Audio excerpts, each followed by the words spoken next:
damos la bienvenida al Museo Figari. Es un museo dependiente del Estado, de las instituciones públicas, del Ministerio de Educación y Cultura, que tiene apenas 5 años. Es un museo, una institución joven, por lo tanto, a pesar de que el edificio en el que está, que fue creado por el arquitecto Raffo en 1914, o sea que estamos cumpliendo los 100 años,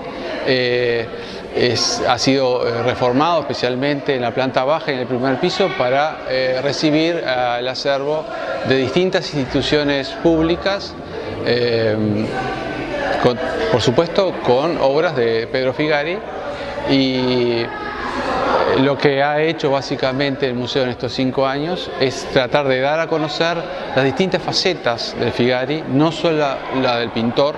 Figari fue un pintor tardío, en el sentido que empezó a exponer cuando estaba por cumplir 60 años de edad, pero antes que eso él fue un abogado de renombre, un político, un filósofo que había publicado en 1912 un importante libro de filosofía y estética, y además hizo una reforma de la Escuela Nacional de Artes y Oficios, lo que era la enseñanza industrial, muy importante en Uruguay, antecedente de lo que es hoy la actual Universidad del Trabajo.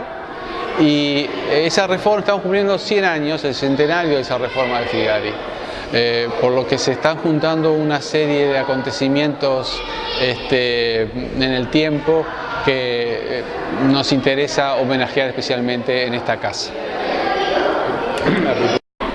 Bueno, la obra que se exhibe actualmente en el museo, que tiene una importante colección, proviene básicamente de distintos fondos públicos, o sea, otros museos, como el Museo Histórico Nacional, que se dio un número de obras importante para que se puedan exhibir en esta casa, lo mismo que el Museo Nacional de Artes Visuales, que prestó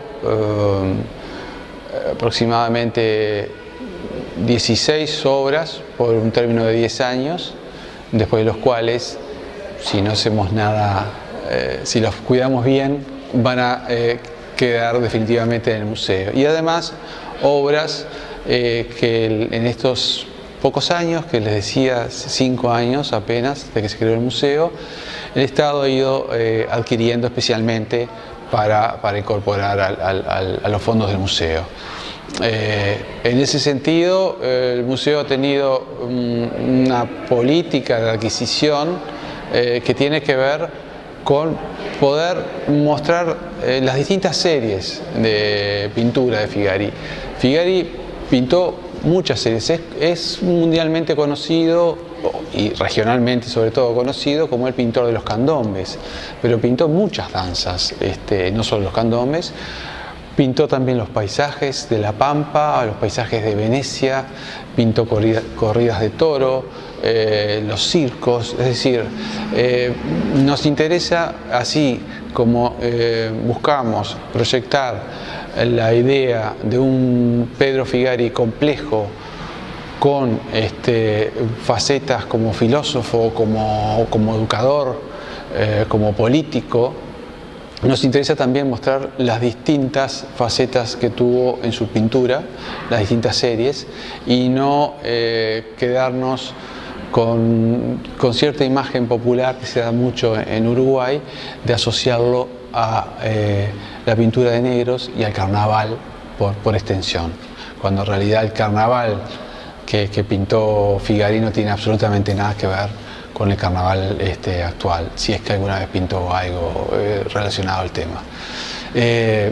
Figari tiene una pintura que en su momento no fue comprendida en Uruguay, sí lo fue en Argentina, en Buenos Aires, cuando el círculo de la revista Martín Fierro lo recibe entre ellos Oliverio Girondo, Jorge Luis Borges, que además escriben textos relacionados con Figari, y en esa búsqueda que estaba Figari de crear una leyenda rioplatina, como decía él, a partir de los pinceles, coincide con la búsqueda de los martinfierristas, que estaban también mirando hacia el terruño con herramientas estéticas que provenían de las vanguardias europeas. Entonces, mientras la revista Martín Fierro es de las primeras en incorporar las nociones de las vanguardias europeas, reciben al mismo tiempo a Figari, que toma elementos del posimpresionismo, de los Navy, de los Fauve, o sea, de estilos y de corrientes que en ese momento prosperaban en Europa, toma algunos elementos y genera un estilo totalmente nuevo y personal que llama mucho la atención, ¿no? Y que, bueno, y es por el que lo conocemos.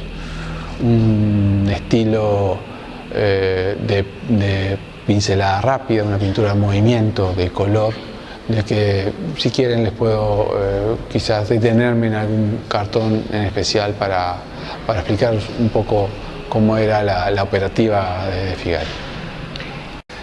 Les comentaba la técnica tan particular de Figari, que tiene un grafismo especial. Utiliza el cartón, generalmente pintaba en cartón Figari, usaba tela pero con menos frecuencia. Utiliza el cartón como un color más. Si ustedes ven entre las ramas de este ombú, el ombú es una planta típica de Uruguay, de Argentina y del sur de Brasil, y con Figari comienza a ser rescatada desde el punto de vista de su valor paisajístico, ¿no? Figari es también uno de los pioneros en bajar los horizontes en las pinturas y dejar esos amplios cielos tan coloridos, tan dinámicos. Les decía, deja el cartón que se entrevea y que funcione con una cualidad, digamos, aglutinatoria de la pintura. Logra dar una tonalidad única, porque aparece aquí y allá y genera valores de color que hacen que la pintura quede integrada. Si bien utiliza todo tipo de colores, incluso saturados, o sea, directamente sacados del pomo al cuadro, quedan integrados por esa idea de Figari, que además le permite, al pintar directamente sobre el cartón, sin darle un fondo blanco, que es lo que hacen habitualmente los pintores, una capa de imprimación, al pintar así el óleo seca más rápido porque el cartón absorbe el óleo, y eso le permitió pintar muchísimo. En un lapso de 17 años, se discute todavía si pintó cerca de 3.500 o 4.000 cartones. Es mucho para una persona después de los 60 años, ¿verdad? A los 70 años estaba organizando una exposición en París, en 1931, en donde él va explicando al ambiente europeo cómo es su pintura y cómo es su terruño, cómo es América, cómo es Uruguay y Argentina. Haciendo de esta manera, expone una semana una serie de las danzas tradicionales, la baja, los esclavos negros, la baja, él se encarga no solo del montaje y desmontaje con su hija Emma, sino que además escribe un folleto explicativo y las invitaciones en cada caso. O sea, es una exposición sextuple, él la llamaba así, en donde explica con la pintura hace una especie de curaduría didáctica, diríamos hoy, de su obra. Y trata los cuadros como si fueran documentos, ¿no? Es para que el público conozca cómo es La Pampa, cómo es la tradición local. Ministro de Turismo. Sí.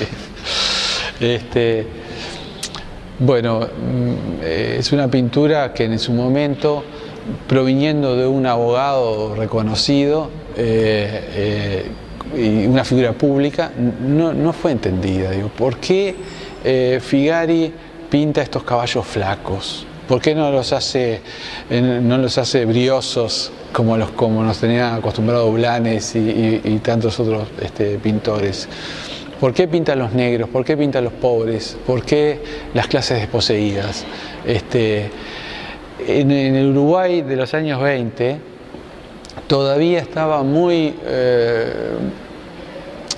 presente esa dicotomía sarmentina de la civilización y la barbarie.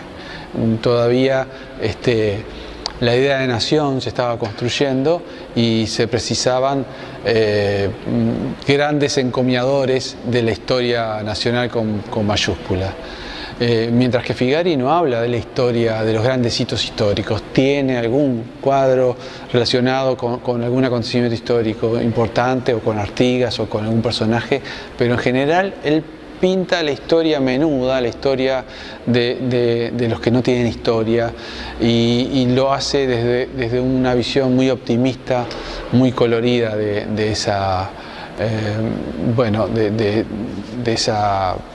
narrativa historiográfica, por lo que no fue rápidamente asimilado, pero todo eso que fue resistido en una época hoy es tomado como un valor importante, ¿no? para la construcción de nuestra identidad como sociedad.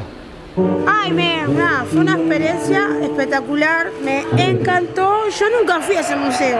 La primera vez que voy y miré todo y digo, wow, es tremendo. Me encantó, me gustó, fue divino, la verdad que lo felicito al museo Figari. ¿Cómo se llama el museo? Figari, Pedro Figari. ¿Vos vivís acá? Yo estoy en Refugio.